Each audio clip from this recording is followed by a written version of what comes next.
திமுகவுக்கு மிகப்பெரிய பாடம். யாரை மேயராக தேர்ந்தெடுக்கணும், யாரை கவுன்சிலராக வேட்பாளர் நிறுத்த வேண்டும், இதெல்லாம் திமுக காலம் கடந்து கற்றுக்கொண்ட பாடமாகத்தான்.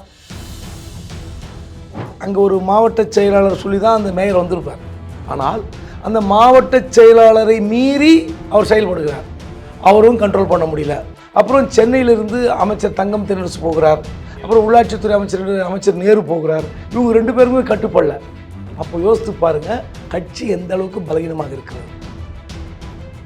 இப்போ இந்த உள்ளாட்சி இருக்கக்கூடிய அந்த பிரதிநிதிகள் ஒரு அதிகாரத்தில் இது மாதிரி அதிகாரமாக நடந்துக்கிறது, இல்லை கட்சியை கட்டுப்பாட்டை மீறி செயல்படுறது, இதெல்லாம் இப்போ சமீப காலமாக நடக்கிற செயல் தானா, இல்லை ஆரம்பத்திலேருந்தே இந்த அணுகுமுறைகள் அப்படி தான் இருக்கா? ஒரு தடவை ஜெயலலிதா அவர்கள் 2003 நினைக்கிறேன், சென்னையில் இருக்கிற கவுன்சிலர்லாம் கூப்பிட்டு இங்கே ராஜா முத்தைய மன்றத்தில் மீட்டிங். எனக்கு ஏகப்பட்ட புகார் வருது கவுன்சிலர் மேலே. ஒன்றே ஒன்று சொல்கிறேன், 1 மாதம் டைம், எல்லாரும் வாழ சுருட்டிங்க. ஏதாவது புகார் வந்ததுன்னா சென்னை மாநகராட்சி கலைச்சிடுவேன். சென்னைக்கு நீங்கள் வெளியே எந்த ஊரில் எடுத்தாலும் ஒரு கவுன்சிலருடைய குறைந்தபட்ச கார் ஸ்கார்பியோ இல்லை இன்னோவா, கொடி கட்டி அமக்கலமாக இருக்கும். அப்படிப்பட்ட இதில் நெல்லையில் ஒரு மாநகராட்சி, அதில் ஒருத்தர் சைக்கிள்லேயே பயணித்து கொண்டிருக்கிற ஒரு கவுன்சிலர். அப்படின்னா அப்போ அந்த கட்சிக்கு எப்படியான விசுவாசமான ஒரு தொண்டர் ஏன் அவர் மிஸ் பண்ணாங்க? இப்போ யாரை நீங்கள் தேர்ந்தெடுத்தால் உங்களுக்கு கட்டுப்பாட்டில் இருப்பீங்க அப்படின்ற கண்ணோட்டத்திலே பார்த்தீங்கன்னா கட்சி வழங்காது. இப்போ நீங்கள் பாருங்கள், நெல்லையிலே 100 கூத்து நடக்குது. இப்போ ஏற்கனவே இருந்தவர் நீக்கப்பட்டு ராஜினாமா கடிதம் பெறப்பட்டு விட்டு புது ஆட்கள் வராங்க. அந்த நடக்கும்போதே கட்சியிலிருந்து நீக்கப்பட்ட பவுன்ராஜ் என்பவர் சுயேட்சா போட்டியிடறார். அப்போ யோசித்து பாருங்க, கட்சி தலைமையை மீறி ஒருத்தர் நிற்கிறாருன்னா ஒரு கட்சிக்காரன். அப்படி இருக்கும்போது 23 ஓட்டுகள் வாங்குறாரு. ஒரு 4 ஓட்டு இந்த பக்கம் ஷிஃப்ட் ஆயிருந்தா அவர் 27, இவர் 26. என்ன ஆயிருக்கும்? திமுக தலைமை நிறுத்திய அந்த வேட்பாளர் தோற்கடிக்கப்பட்டிருப்பார். இந்த உள்ளாட்சி தாங்க ஆட்சிக்கு கெட்ட பேரை தேடி தருகிற ஒரே அமைப்பு உள்ளாட்சி. இந்த இடம் அது ஆணுக்கான இடம் வந்தால் ஆணே யார் நிற்கிறாரோ அவர் கல்யாணம் பண்ணிடுவார். பெண்கள் அவங்க கணவர்கள், அந்த கணவர் தன்னுடைய மனைவிக்கு வாங்கி கொடுத்துட்றாங்க. ஸோ மனைவி வைத்து கணவர் வைத்து போடுகிற சட்டம் ஆட்டம்லாம் அளவே இல்லை. ஸோ இதுதான் சிக்கல். அதான் நான் சொல்கிறேனே, நீங்கள் யாராகனா நிறுத்திங்க, ஆனால் கட்சி கட்டுப்பாட்டை மீறினால் அந்த வழக்கெல்லாம் போட்டு உள்ள தள்ளுவோம். இப்போ இது எல்லாமே அந்த மாவட்டத்தோட பொறுப்பு அமைச்சர்களாக ஒரு சில அமைச்சர்கள் இருக்காங்களே, அவங்களுக்கு தெரியாமையா நடக்கும், அவங்களோட நாலேஜ் இல்லாமையா போகும் பாருங்க. எந்த ஊராட்சி தலைவரும் பஞ்சாயத்தில் தவறு செய்தால் மாவட்ட கலெக்டரே அவரை நீக்கலாம்னு சட்டம் இருக்குது. இது வரைக்கும் எத்தனை கலெக்டர் புகார் நீக்கியிருக்காங்க? நெல்லை, கோவை முடிச்சிட்டிங்க.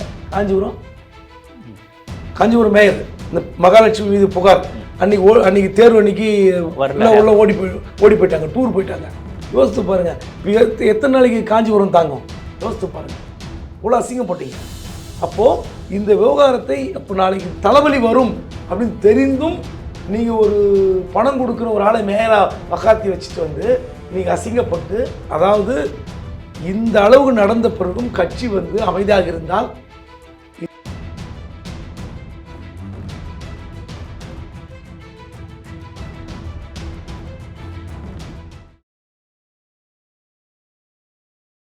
தி டிபேட் நேயர்களுக்கு வணக்கம். இன்றைய சிறப்பு நேர்காணலில் நம்மோடு இணைந்திருக்கிறார் மூத்த பத்திரிகையாளர் குபேந்திரன் அவர்கள். சார் வணக்கம். வணக்கம். சமீபத்தில் நெல்லை மேயராக கிட்டு என்கிற ராமகிருஷ்ணன் நியமிக்கப்பட்டார். கோவையோட மேயராக ரங்கநாயகி தேர்வு செய்யப்பட்டாங்க. இவங்க 2 பேரும் தேர்வு செய்யப்பட்டதில் பின்னணி என்ன சார்? அந்த 2 மாநகராட்சி நடந்த கூத்துக்களை பல நாட்கள் பார்த்துருக்குறோம், செய்தியாக படிச்சிருக்கிறோம். அதாவது திமுகவுக்கு மிகப்பெரிய பாடம். யாரை மேயராக தேர்ந்தெடுக்கணும், யாரை கவுன்சிலராக வேட்பாளர் நிறுத்த வேண்டும், இதெல்லாம் திமுக காலம் கடந்து கற்றுக்கொண்ட பாடமாகத்தான் பார்க்க வேண்டியிருக்கு. அதாவது நீங்கள் அங்கே ஒரு மாவட்ட செயலாளர் சொல்லி தான் அந்த மேயர் வந்திருப்பார். ஆனால் அந்த மாவட்ட செயலாளரை மீறி அவர் செயல்படுகிறார். அவரும் கண்ட்ரோல் பண்ண முடியல. அப்புறம் சென்னையிலிருந்து அமைச்சர் தங்கம் தென்னரசு போகிறார். அப்புறம் உள்ளாட்சித்துறை அமைச்சர் நேரு போகிறார். இவங்க 2 பேருமே கட்டுப்படல. அப்போ யோசித்து பாருங்கள், கட்சி எந்த அளவுக்கு பலகீனமாக இருக்கிறது. அப்போது நீங்கள் ஒரு கட்சி தலைமை சொல்லி நான் கேட்க மறுக்கிறேன் அப்படின்னா, அப்போ என்னை வந்து எதுக்கு நீங்கள் மேயரை வச்சுருக்கணும்? இப்படிப்பட்ட நபர்களை தேர்ந்தெடுப்பதே முதல்ல தவறு. முதல்ல அந்த கவுன்சிலர் சீட்டு கொடுக்கும்போதே நீங்கள் யாருக்கு கொடுக்கணும்? கட்சிக்கு உழைத்தவர்கள் கொடுக்கணும். இப்போ வந்து கிட்டு என்ற ராமகிருஷ்ணன் கொடுத்துருக்கார்கள். உண்மையிலே நீங்கள் 1000 சொல்லுங்கள், கட்சிக்காக உழைச்சிருக்காரு. 40 வருஷமாக கட்சியில் இருக்கார் சொல்கிறார். ரெண்டாவது, அத்தனை பிரபலமாக இருக்கிற ஒரு நபர் கவுன்சிலரில் ஜெயிக்கிறவர். ஒன்றும் வேண்டாம், நீங்கள் சென்னையில் விட்டுருங்க. சென்னையில் டாடா சுமோ, ஸ்கார்பியோ, இன்னோவாலாம் வச்சுருப்பாங்க. சென்னைக்கு நீங்கள் வெளியே எந்த ஊரில் எடுத்தாலும் ஒரு கவுன்சிலருடைய குறைந்தபட்ச கார் வந்து ஸ்கார்பியோ இல்லை இன்னோவா, கொடி கட்டி அமக்கலமாக இருக்கும். அப்படிப்பட்ட இதில் நெல்லையில் ஒரு மாநகராட்சி, அதில் ஒருத்தர் வந்து சைக்கிள்லேயே பயணித்து கொண்டிருக்கிற ஒரு கவுன்சிலர் அப்படின்னா, அப்போ அந்த கட்சிக்கு எப்படியான விசுவாசமான ஒரு தொண்டர் ஏன் அவர் மிஸ் பண்ணாங்க? எதுக்கு அந்த மாவட்ட செயலர் எம்எல்ஏ இருக்கிற அப்துல் வகாப் இப்படி தப்பு பண்ணார்? இப்போ யாரை நீங்கள் தேர்ந்தெடுத்தால் உங்களுக்கு கட்டுப்பாட்டில் இருப்பீங்க அப்படின்ற கண்ணோட்டத்திலே பார்த்தீங்கன்னா கட்சி வழங்காது. இப்படி தான் பேர் கெட்டு போயிடும். உண்மையிலே காசு கொடுத்து சீட்டு வாங்குகிற கவுன்சிலர்கள் இப்படி நடந்து கொள்வார்கள்.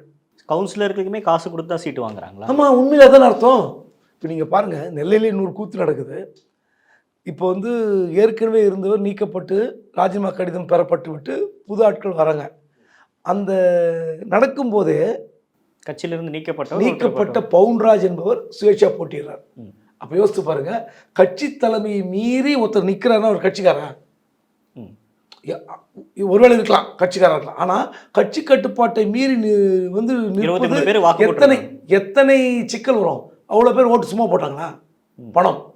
அதாவது கிட்டத்தட்ட பார்த்தீங்கன்னா அந்த நெல்லை மட்டும் சொல்கிறேன், திமுகவுக்கு 44 கவுன்சிலர்கள், காங்கிரஸுக்கு 3, மதிமுக 1, சிபிஎம் 1, மனிதநேய மக்கள் கட்சி 1, ஐயுஎம்எல் 1, அதிமுக 4. ஸோ மொத்தம் 55. இதில் இவர் வாங்கினது 30, அவர் வாங்கினது 23. ஒரு வேளை 4-5 ஓட்டு மாறி இருந்தால் யார் ஜெயிச்சிருப்பா? கட்சியில் நீக்கப்பட்ட அதிமுகவில் 4 பேரில் ஒருத்தர் வரலங்கிறாங்க, 3 பேர் தான் வந்திருக்காங்க. அப்படி இருக்கும்போது 23 ஓட்டுகள் வாங்குறாரு. ஒரு 4 ஓட்டு இந்த பக்கம் ஷிஃப்ட் ஆயிருந்தால் அவர் 27, இவர் 26. என்ன ஆயிருக்கும்? திமுக தலைமை நிறுத்திய அந்த வேட்பாளர் தோற்கடிக்கப்பட்டிருப்பார். இந்த உள்ளாட்சி தாங்க ஆட்சிக்கு கெட்ட பேரை தேடி தருகிற ஒரே அமைப்பு உள்ளாட்சி.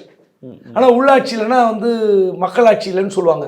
அதாவது இந்தியாவில் இரட்டை அடுக்குமுறை இருந்தது, இடையில வந்து இந்த 3 அடுக்குமுறை. 3 அடுக்குன்னா இந்த உள்ளாட்சி துறை உள்ளாட்சி பிரதிநிதிகள் இல்லைன்னு சொல்லி கொஞ்சம் ரொம்ப காலமாக இருந்தது, தமிழ்நாட்டில் தடுக்கப்பட்டிருந்தது.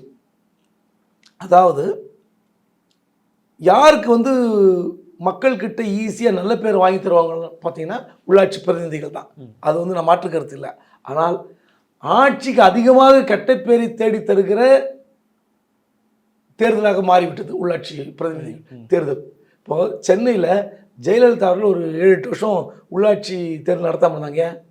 இவர்களால் வந்து பெரிய பிரச்சனை. இப்போ கூட நீங்கள் பாருங்கள், எல்லா இடத்துலையும் இப்போ கட்டுமானத்துக்கு வந்து நீங்கள் ஒரு கிரவுண்டு 3000 ஸ்கொயர் ஃபீட் வரைக்கும் நீங்கள் கட்டிட்டு வரைபடத்தை மட்டும் நீங்கள் வச்சிங்க, நீங்கள் அனுமதி சிசி கம்ப்ளீஷன் சர்டிஃபிகேட் தேவையில்லைன்ட்டாங்க. காரணம் என்ன? சென்னை மாநகராட்சியில் 10,000க்கு மேலான அனுமதி வந்து வழங்கப்படாமல் இருக்குது. காரணம் கவுன்சிலர்கள்.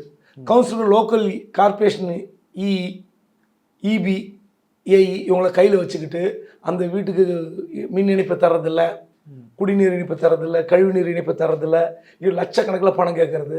ஸோ இந்த மாதிரியான ஊழல்கள் எங்கே வருது? உள்ளாட்சி பிரதிநிதிகள் தான் வருது. ஸோ இப்போ அப்போ யோசிச்சு பாருங்கள், கட்சிக்கு எதனால் கெட்ட பேர் வருது, அவங்களை எப்படி நெறிமுறைப்படுத்தணும், எப்படி சரி பண்ணணும்? ஒன்றும் வேண்டாம்.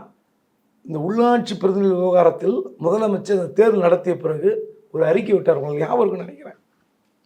நான் வெட்கி தலைகுனிகிறேன், கூட்டணி கட்சிகளுக்காக ஒதுக்கப்பட்ட இடங்களில் திமுகவினர் போட்டியிடக்கூடாது அப்படின்னு சொன்னார்.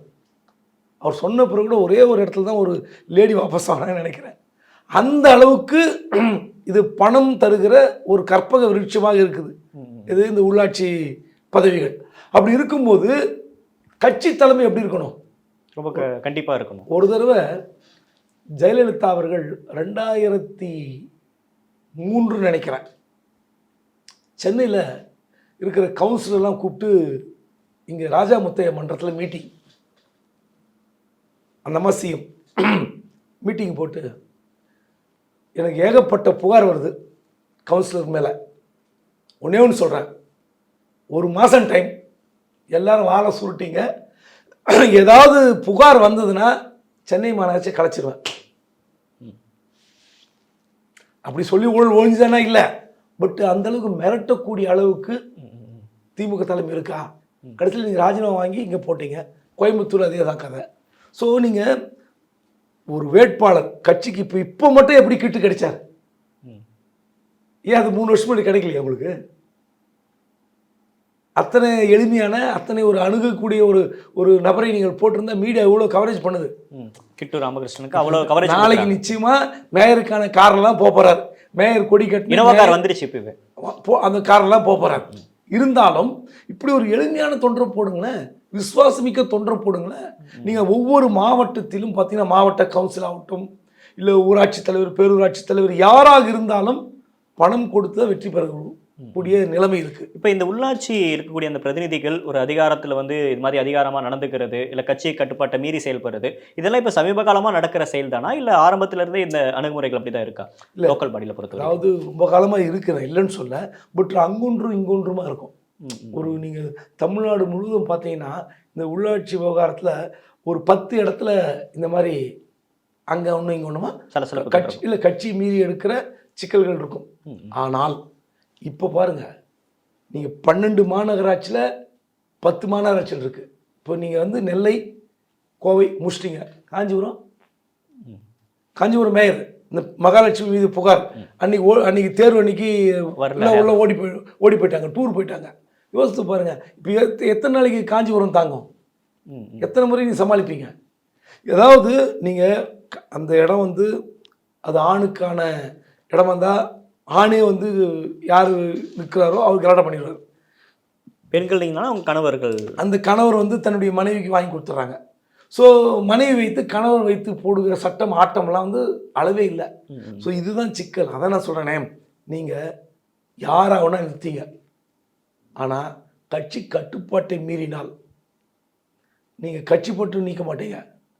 அந்த வழக்கெல்லாம் போட்டு உள்ள தள்ளுவோம் யாராக இருந்தாலும். ஆமாம், என்ன ஊழல் புகார் வாங்குவோம். உங்களுக்கு எதிராக கவுன்சிலர்கள் புகார் கொடுத்தால் அந்த புகாரை வாங்குவோம். அது உண்மையாக இருந்தால் அந்த மேயராக இருப்பவர், இல்லை நகராட்சி தலைவராக இருப்பவர், பேரூராட்சி தலைவராக இருப்பவர், ஊராட்சி தலைவராக இருப்பவர் உள்ளே போகணும். இது சம்மதமா இருங்க. கட்சி ஏங்க எப்படி இருந்தாலும் லஞ்சம் வருது, எப்படி இருந்தாலும் லஞ்சம் வருது. நீங்கள் எப்படி வந்து ரெவன்யூ டிபார்ட்மெண்ட்டு, போலீஸ் டிபார்ட்மெண்ட் மாதிரி இந்த கவுன்சிலர்கள், உள்ளாட்சி பிரதிநிதிகளுக்கு அளவே கிடையாது.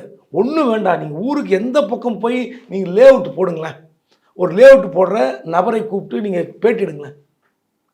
அந்த ஊரில் அந்த கிராம ஊராட்சியோ இல்லை ஒரு பஞ்சாயத்துலேயோ நீங்கள் போய் சாப்பா வாங்கணும். அதாவது இந்த இடத்துல வந்து இந்த லே அவுட் போட்டிருக்காங்க, இவங்க வரி கட்டிட்டாங்கன்னு ஒரு சின்ன ரெசிப்ட். ஆனால் அனுமதி கொடுக்குறதுல டிடிசிபி நகரமைப்பு பிரிவு தான், இங்கே சிஎம்டிஎல் இருக்கிற நகரமைப்பு பிரிவு தான் அனுமதி கொடுக்கும் எந்த ஊரில் லே அவுட் போட்டாலும். ஆனால் அந்த ஊரில் ஒரு சம்பிரதாயத்துக்கு அந்த கிராம வரி கட்டணும், கிராம மேம்பாட்டுக்கு ஏதாவது தண்ணி தொட்டி கட்டுறதோ இல்லை பார்க் கட்டுறதுக்கோ இடம் ஒதுக்கணும். இதுக்காக கிராமங்கள் சூப்பர்வைஸ் பண்ணுவாங்க அந்த தலைவர்கள். நீங்கள் பாருங்கள், அங்கே இருக்கிற 10 கவுன்சிலரோ 5 கவுன்சிலரோ ஆளுக்கு 2 லட்சம் கேட்பாங்க. அந்த ஊர் தலைவர், பஞ்சாயத்து தலைவர் நம்ம கேட்பாரு, ஒரு அங்கே 20 ஃப்ளாட் போட்டால் 2 ஃப்ளாட் கேட்பார்.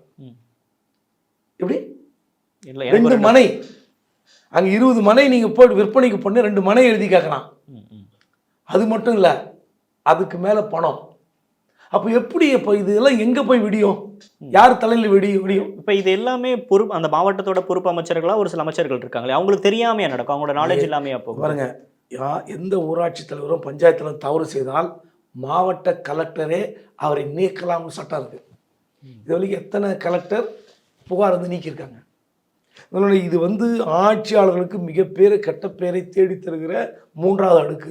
இந்த அடுக்கு தேவையா இல்லை என்பது நான் வரல, கண்டிப்பாக தேவை. ஏன்னா கூப்பிட்டோன்னே ஓடி வருகிற கவுன்சிலர் நிறைய பேர் இருக்காங்க.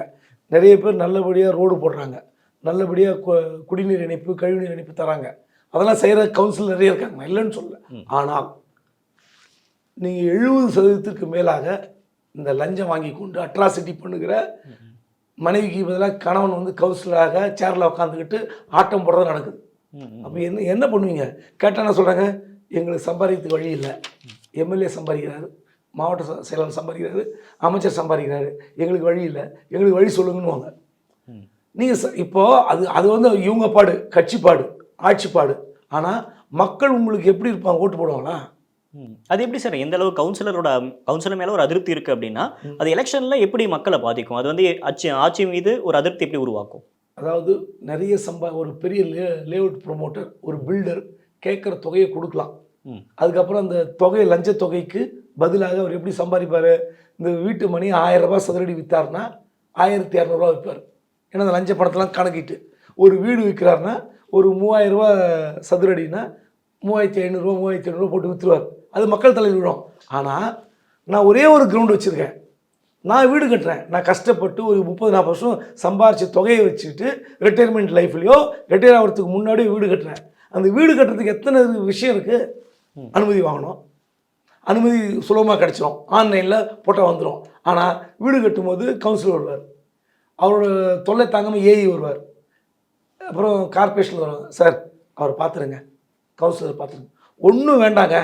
நான் இன்னொன்று வெளிப்படையாக சொல்கிறேன், திமுக வட்ட செயலாளர் வீடு கட்டுறாரு, எந்த ஊரும் கேட்கக்கூடாது. ஓகே, கண்டிஷன் ஒன்று தான். திமுக வட்ட செயலாளர் வீடு கட்டுறாரு, அவருக்கு பில்டிங் டெமாலிஷன் ஆர்டர் வாங்கிட்டார். டெமாலிஷன் ஆர்டர் வாங்கி கட்டுறாரு. அதில் வந்து அந்த பில்டிங்கை டெமாலிஷன் பண்ணுறவரும் திமுக, அந்த கான்ட்ராக்டரும் டிஎம்கே. வீடு இடிக்க போகிறவரும் வட்ட செயலாளர், வீட்டை இடிக்கிற கான்ட்ராக்டர் இன்னொரு தொழில் பண்ணுறவரும் டிஎம்கே ஒப்பந்ததாரர். அவர் வந்து பில்டிங் இடிக்கும்போது கவுன்சிலர் வர்றார், வந்து என்ன பார்த்து கவனிங்க, ஏங்க வட்ட செயலாளர் ப்ராப்பர்ட்டிங்க, அவங்க தாத்தா ப்ராப்பர்ட்டி இருக்கட்டுங்க, இருந்துட்டு போட்டோம், கொடுக்குப்பாங்கள்ல, வாங்கி கொடுங்க. யோ நான் திமுக காரணியா கான்ட்ராக்டரியா, இருந்துட்டு போட்டோங்க, வாங்கி கொடு. நீ தானே கான்ட்ராக்டர் பில்டிங் அடிக்கிற, டெப்ரிஸ் வந்து போது வருது, மக்களும் டிஸ்டர்ப் ஆகுது. இதுதான் யதார்த்தம், இதுதான் நிலைமை. ஸோ இதுதான் பிரச்சனை. அவர் இந்த திமுக ஒப்பந்ததாரர், இந்த பில்டிங் ஒப்பந்ததாரர் சொன்ன விஷயம் தெரியுங்களா சார்? நான் அந்த அதிமுக ஆட்சியில் 10 வருஷமாக வேலை பார்த்தேன். என்னுடைய ஜேசிபி லாரியில் டிஎம்கே கொடி கட்டியிருப்பேன், படம் வரைஞ்சிருப்பேன். நான் வேலை செய்கிறேன்னு சொன்னால் அதிமுக ஆட்சி காலத்தில் அதிமுக வட்ட செயலாளரோ அதிமுக கவுன்சிலர் வரமாட்டான். ஏன்னா எதிர்கட்சிக்காரரு வம்பு பண்ணுவார், தகராறு பண்ணுவார். ஆனால் சொந்த கட்சிக்காரன் தொழில் பண்ணும்போது தைரியமாக வந்து கேட்குறாங்க. யதார்த்தம் இது திமுக தலைமைக்கு தெரியணும். இப்போ ஜெயலலிதா பாணியை ஸ்டாலின் அவர்களும் கடைபிடிக்கணும், அல்லது அந்த அளவுக்கு அக்ரஸனாக இந்த விஷயத்தை அட்ரஸ் பண்ணணுமா? இல்லை, லோக்கல் பாடியில் வந்து அமைச்சர்கள் செய்கிற தவறு. ஏன்னா இதெல்லாம் திமுக தலைவருக்கு தெரிய வாய்ப்பில்லை. யார் கவுன்சிலர், யார் பேரூராட்சி தலைவர், ஊராட்சி தலைவர், இதெல்லாம் அந்த பொறுப்பு அமைச்சர்கள் தான் முடிவு பண்ணணும். யாரை நீங்கள் தேர்ந்தெடுக்கணும். மாவட்ட செயலாளர் எம்எல்ஏ ரெக்கமெண்ட் பண்ணால் கூட நீங்கள் யோசித்துருக்கணும். நீங்கள் நெல்லையில் எவ்வளோ அவமானம் உங்களுக்கு யோசித்து பாருங்கள், எவ்வளோ அசிங்கப்பட்டீங்க. அப்போது இந்த விவகாரத்தை அப்போ நாளைக்கு தலைவலி வரும் அப்படின்னு தெரிந்தும் நீங்கள் ஒரு பணம் கொடுக்குற ஒரு ஆளை மேயராக வக்காத்தி வச்சுட்டு வந்து இன்றைக்கி அசிங்கப்பட்டு அவமானப்பட்டு, சரி அதுக்கப்புறம் நடக்கிற தேர்தலில் குறைஞ்சபட்சம் நீங்கள் மேயர் தேர்தலில் மாற்றி ஓட்டு போட்டால் 44 பேரில் 30 பேர் ஓட்டு போட்டாங்களே, அப்போ மீதி கிராஸ் ஓட்டிங் போட்டவங்கள கட்சி விட்டு நீக்கிறீங்களா? இது பனைமுக தேர்தல் நான் எப்படி கண்டுபிடிக்கவும் முடியும்? ஏங்க தெரியாது அதெல்லாம் அந்த காலம் கண்டுபிடிக்கிறதெல்லாம் இப்போல்லாம் ஈஸியாக தெரியும். எப்படி தெரியாமல் இருக்கும்? எல்லோரும் ஃபோன் எடுத்தால் தெரிஞ்சிடும், இல்லாட்டி வீட்டுக்காரம்மா ஃபோன் எடுத்தால் தெரிஞ்சிடும் என்ன நடந்ததுன்னு, ஏது எப்படி மணி டிரான்சாக்ஷன் நடந்ததுன்னு. ஏங்க அதுக்கு தானே உளவுத்துறை இருக்குது, அதுக்கு தானே கட்சிக்காரர் இருக்கிறாங்க. அப்போ கட்சி கட்டுப்பாட்டை மீறி வந்து 14 பேர் ஓட்டு போடுவாங்க, கட்சி வேடி பார்க்கணுமா? குறைஞ்சபட்சம் ஒழுங்கு நடவடிக்கை எடுக்கணும். பட் அந்த நடவடிக்கை எடுத்தோம் அப்படின்னா இனி வரக்கூடிய இன்னும் லோக்கல் பாடி எலெக்ஷன் வரப்போகுது, உள்ளாட்சி தேர்தல் வரப்போகுது அப்படின்றப்ப அது அதிருப்தியாக மாறாதா சார்? ஏங்க இவங்க மேலே நடவடிக்கை எடுத்தால் தாங்க மக்கள் சந்தோஷப்படுவாங்க. கட்சி இவங்க தப்பு பண்ணியிருக்காங்க, அட்ராசிட்டி பண்ணுறாங்க. இப்போ இந்த கிராஸ் ஓட்டிங் போட்ட கட்சிக்கு எதிராக கிராஸ் ஓட்டிங் எதிர்த்து ஓட்டு போடுறாங்கன்னா அவங்க லோக்கலில் நல்லது பண்ணுவாங்களா? அங்கே மக்களுக்கு வந்து இவங்களாம் நல்ல பேர் வாங்கியிருப்பாங்களா? யோசித்து பாருங்கள். அப்போ அதாவது இந்த அளவுக்கு நடந்த பிறகும் கட்சி வந்து அமைதியாக இருந்தால் இதுதான் தப்பு. இதே தான் பல மாநகராட்சி நடக்கும், பல நகராட்சியில் நடக்கும். சரி. துணிந்து நடவடிக்கை எடுக்கணும், கட்சி விட்டு நீக்கணும். நடவடிக்கை எடுத்தால் தான் பயம் இருக்கும், இல்லைன்னா கட்சி கட்டுப்பாட்டில் இவங்க வரவே மாட்டாங்க. சரி, கோவையை பொறுத்த வரைக்கும் ரங்கநாயகி மேயராக தேர்ந்தெடுக்கப்பட்டார். அந்த மீட்டிங்லேயே ஒருத்தர் வந்து அழுதுகிட்டே பேசுகிறாங்க. இத்தனை வருஷம் கட்சிக்கு கொடுத்தா நீங்கள் என்ன பண்ணீங்க, நாங்கள் இவ்வளோ வருஷம் உழைச்சிருக்கோம், எங்களை எந்த அடிப்படையில் எங்களெல்லாம் நீங்கள் நீக்கினீங்க அப்படின்னு சொல்லி ஒரு அமைச்சர்கிட்டே அவங்க கேட்குறாங்க. இந்த விவகாரத்தை எப்படி சார் நீங்கள் பார்க்குறீங்க, உங்களோட பார்வை என்ன இதை பற்றின? அந்த சண்டை போடுற உரிமையெல்லாம் திமுகவில் இருக்குது, எந்த கட்சியும் இருக்குது, தப்பே கிடையாது. ஜனநாயகம், அது உள்கட்சி ஜனநாயகம்னு எடுத்துங்க. வந்து எனக்கு ஏன் நான் இத்தனை வருஷமாக கஷ்டப்பட்டேன், இவ்வளோ செலவு பண்ணேன், உயிர் கொடுத்து பாடுபட்டெல்லாம் கேட்கலாம், தப்பே கிடையாது. அதுக்கு முன்னாடி அவங்க ரகசிய கூட்டம் நடத்தி கன்வின்ஸ் பண்ணியிருக்கணும். நீங்கள் வந்து திடீர்னு கூட்டம் கூட்டி இப்போ இன்னும் தேர்ந்தெடுக்க போகிறோம் அப்படின்னா சிக்கல் வரும். அப்போ அங்கே எதிர்ப்பு இருக்குல்ல. இப்போ நீங்கள் ஏற்கனவே இருக்கிற கல்பனாவை ராஜினாமா பண்ண வச்சுட்டு இன்னொருத்தரை கொண்டு வர போகிறீங்க. அப்போ கொண்டு வரதுக்கு முன்பாக அங்கே இருக்கிற பிரச்சனை என்ன, ஏன் எதிர்ப்பு, ஏன் கல்பனா ராஜினாமா பண்ணாங்க, இதையெல்லாம் உக்காத்தி வச்சு டிஸ்கஸ் பண்ணி, இந்த பாருங்கள் கட்சி தலைவர் சொல்கிறாரு, அடுத்து இவங்க தான் தேர்ந்தெடுத்துருக்குறோம், உங்களுக்கு எதிர்ப்பு இருக்கா, அடுத்த முறை நீங்கள் பார்த்துக்கலாம், இருக்கிறது இன்னும் 1.5 வருஷம் 2 வருஷம் இருந்துட்டு போட்டோம், தகராறு பண்ணக்கூடாது, மீடியாவுக்கு பேட்டி கொடுக்கக்கூடாது, நீங்கள் இங்கே 1000 வேணால் சண்டை போட்டுங்க, உள்ளரங்க கூட்டத்தில் சண்டை போடுங்க, பரவாயில்ல அழுங்க, ஆனால் இதுதான் இவங்க தான் வேட்பாளர், கன்வின்ஸ் பண்ணிட்டு வந்துடணும். அவங்க வந்து மீடியா முன்னாடி அழுது பேட்டி எடுத்தது வேறு வழி இல்லை. இப்போ வந்து ரங்கநாயகி யார், அந்த இப்போ எம்பியாக தேர்ந்தெடுக்கப்படுற கணபதி ராஜ்குமாரோடைய வசிக்கிற வார்டோடைய கவுன்சிலர். நிச்சயமாக கணபதி ராஜ்குமார் யாருடைய தேர்வு, முன்னாள் அமைச்சர் செந்தில் பாலாஜியோட தேர்வு. கண்டிப்பாக செந்தில் பாலாஜி சொன்னது தான் இந்த கேண்டிடேட்டும் இருப்பாங்க, ஒன்றும் மாற்று கருத்து இல்லை. அதாவது நீங்கள் கட்டுப்பாட்டில் இருக்கணும், அதே நேரத்தில் நல்ல பேர் எடுக்கணும். இதுதான் இப்போ நீங்கள் இப்போ கிட்ட தேர்ந்தெடுத்தீங்களே, அந்த மாதிரி இந்த அம்மா இருந்தாங்கன்னா பிரச்சனை இல்லை. திரும்பவும் இவங்க வீட்டுக்காரரோ இல்லை இவருடைய உறவினர்களோ தேவையில்லாமல் ஒரு கான்ட்ராக்ட் விஷயத்திலையோ இல்லை கவுன்சிலுடைய விவகாரத்தில் மோதல் போக்கு கடைபிடித்தால் சிக்கல் வரும், அங்கேயும் பேர் கெடும். இந்த முறையாவது இப்போ இந்த 2 மாவட்டம் மாநகராட்சி பார்த்தோம்ல, அடுத்து காஞ்சிபுரத்தில் இதே மாதிரி பிரச்சனை வரும். அதுவும் முன்கூட்டியே தவிர்க்கணும் அப்படின்றீங்க. இல்லை 2 முறை வந்துடுச்சு, 2 முறை பஞ்சாயத்து பண்ணிட்டாங்க, 2 பஞ்சாயத்து பண்ணிட்டாங்க, இன்னொரு முறை வெடிக்கும். அது அறக்குறையாக முடிஞ்சிருக்கு, விடமாட்டாங்க. ஏன்னா கவுன்சில் நல்லா தெரியும். அதாவது ஒன்று மேயராக இருக்கிறவங்க கட்சி கட்டுப்பாட்டையும் தாங்கணும், கீழே இருக்கிற கவுன்சிலை அரவணைச்சி கொண்டு போகணும். இதுதான் டாக்டிஸ். இப்போ நேரு இருக்கார்ல, அவருக்கு அங்கே எதிர்ப்பு இல்லையா, அங்கே மாவட்டத்தில் இவ்வளோ எதிர்ப்பு இருக்கும். ஒரு எம்எல்ஏ சொந்த திமுக எம்எல்ஏ கூப்பிடலன்னு ட்விட்டரும் ஃபேஸ்புக்கில் எழுதிட்டு இருக்கார், என்னை வந்து எந்த நிகழ்ச்சி கூப்பிட்றதில்லன்னு. அந்தளவுக்கு எதிர்ப்பு இருக்குது. இப்போ அவர் மேலே நடவடிக்கை எடுக்க வேண்டியது திமுக. இதான் சிக்கல். நீங்கள் அரவணைத்து போகணும்ல. நீங்கள் நேரு வந்து திமுக தவிர்க்க முடியாத சக்தி, அப்படி இருக்கும்போது அவருக்கு எதிர்ப்பு இருக்குல்ல. ஸோ இப்போ அது கேட்பாங்க, கவுன்சிலர் கேட்பாங்கள்ல, அவர் மட்டும் கேட்பீங்களா, நேரு கேட்பீங்களான்னு கேட்பாங்கள்ல. இதுதான் பிரச்சனை. நீங்கள் தலைமை வந்து ஒரு கடுமையான நடவடிக்கை எடுத்தால்தான் இந்த பிரச்சனைக்கு தீர்வு வரும்.